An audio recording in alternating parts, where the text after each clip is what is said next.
So what's going on, everybody? Welcome back to the channel. Welcome back to a movie review. I'm going to give you my thoughts on a movie I just saw in theaters. So like 16 years ago, Quentin Tarantino and Robert Rodriguez combined together to give us a grindhouse experience at the theaters with Death Proof and Planet Terror. And so if you're familiar with that, they had some fake trailers in there. One of the best, my favorite ones, was one created by Eli Roth for a movie called Thanksgiving. This holiday season, prepare to have the stuffing scared out of you. Thanksgiving. And here it is 16 years later, and we're finally getting into the theaters. I can't believe they finally made this. So is the anticipation worth it? Was it worth your while seeing? That's what this review is going to be. I'm basically going to tell you whether you should watch this film or not. So yeah, let's get into my review of Scream. If you know what I did last Thanksgiving or just Thanksgiving, yeah, let's go.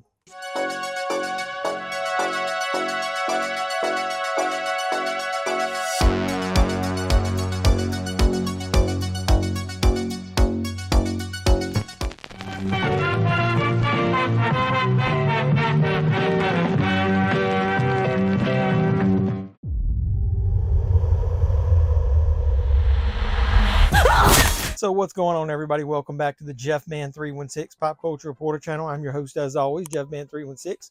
That's me right there. Come over. We do live streams at least once a week where we watch movies and talk pop culture and other bullshit. But either way, so yeah, this is going to be my review of Thanksgiving. I'll just go ahead and tell you the reason that I refer to it as Scream. If you know what I did last Thanksgiving, this movie is basically a true homage to like horror movies. I wouldn't say the true like 80s because it doesn't go that far.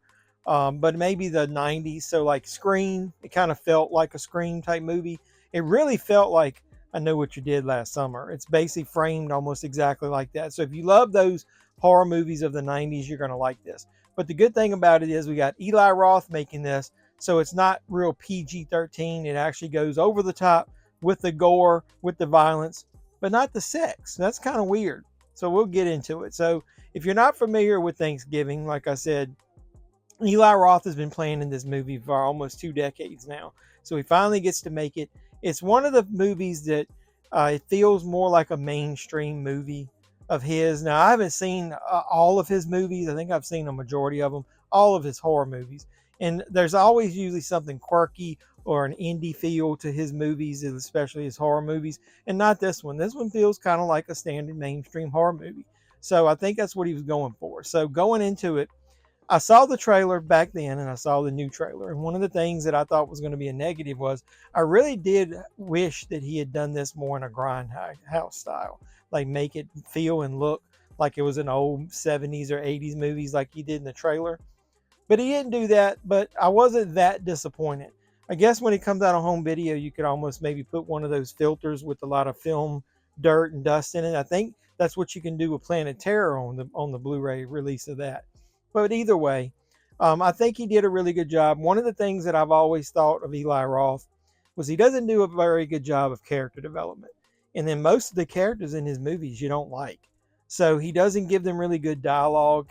It's a lot of cheesy, sophomoric type humor in there. He doesn't do a lot in this one, but he still does not develop a lot of the characters. And why do I say that? Well, your main characters here are the group of kids. And I literally probably couldn't even tell you the names of any one of them. Not only the name of the characters in the movie, but the actual actors who played those characters. You got the main people that I remember are Patrick Dempsey. What is it from Grey's Anatomy, McDreamy, whatever the fucking women call him. If you are a pop culture fan like me, you remember him when he was younger and he played in the movie Can't Buy Me Love. You remember that? But that was awesome. Yeah, that was pretty awesome. So yeah, and then you got Rick Hoffman, which is the father figure in this one. He's the one that owns the franchise store that has the issue that I'll tell you about at the beginning of the movie. And this dude was in a Hostel. He was a bit part in there where he was one of the ones that showed up asking the guy who was in the hospital how it was about the experience, and he was all amped up. In this one, he's got a really cheesy mustache. It's either looks like an early 80s porn star, or if he let the tips grow a little bit more, I imagine he could like tie somebody up and put them on the railroad tracks. Yeah, so kind of cheesy, but he just rolled with it. You could tell he had a lot of fun in it. But obviously, there's not a lot of plot here. You kind of know what it is going into it. There's an incident that happens on Black Friday at the beginning of the film, and I know a lot of people that I've saw online that said they saw it. That said that scene was way too over the top, and people would not react like that. Now, I'm not going to spoil it, but let's just say Americans are stupid, and things do happen like that. And check out this brawl from inside a Texas Walmart as two women battle for a TV set. Boy, that escalated quickly. I mean, that really got out of hand fast. Yeah, so given that, that's an idea of what happens.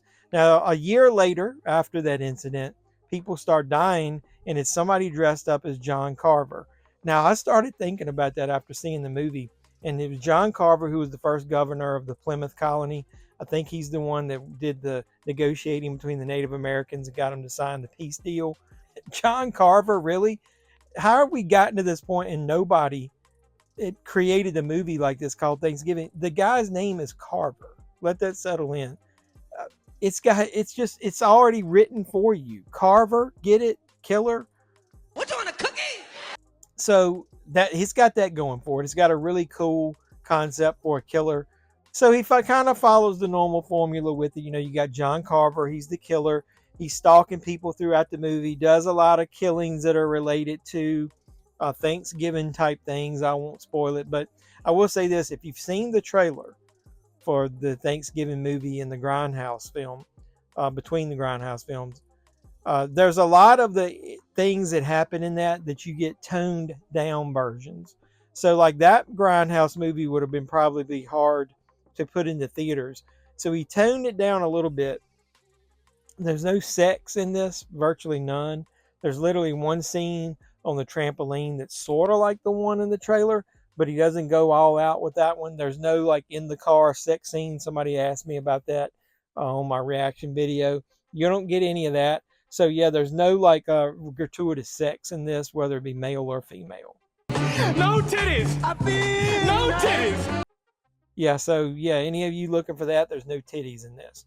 There's a couple of kills that are similar to what you saw in that fake trailer, but like I said, he tones it down a little bit. I can understand he wants this to be popular mainstream, and it really is mainstream. There's already toys, shirts, action figures, everything for this thing. So who knows? Maybe it'll be so popular that it'll get a sequel. I heard him say that he didn't develop this movie with a true sequel in mind, but I liked it enough to where I'd like a second helping of it.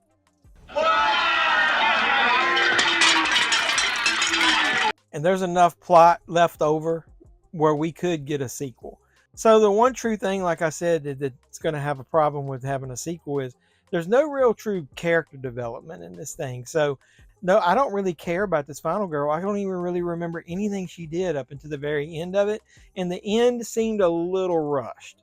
But with that being said, I really had a lot of fun with this. Some of the kills are kind of cool. Some of the side characters are more interesting than the main characters. The killer himself was a pretty cool concept with the mask. There's one scene where it gets a little burned and damaged, and then he replaces it with another one. So I actually thought that they would have been cool if they just kept the burn and damage mask. I liked it. I think you'll like it. If you're really looking for a slasher movie that isn't PG-13, that kind of goes back to the roots of slasher movies, this is the one for you. I'm giving this 2 enthusiastic thumbs up. So if you ask me, should you watch this film? Hell yeah, you should watch this film. It's really good.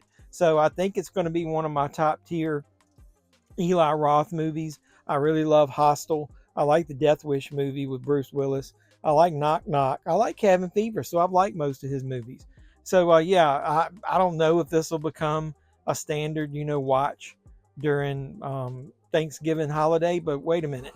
There is another movie I wanted to tell you guys about that I might do a quick little review. If you're thinking about Thanksgiving horror movies, you should try out Christie. It's really good. I might do a review of this and let you know why I think it's a good Thanksgiving horror movie. But did you see Thanksgiving? If you did, give this video a thumbs up and then put the comments down below. Let me know what you thought of it. If you didn't like it, put those comments down below. Also, keep supporting the channel. We hit a milestone recently. Hopefully, I'll be able to do a giveaway soon and to keep the channel growing, and I'll keep giving back to the community. I love you guys. And until next time, boys and girls, this has been JeffMan316. I'm your pop culture reporter, and I'm signing out saying you guys be safe out there.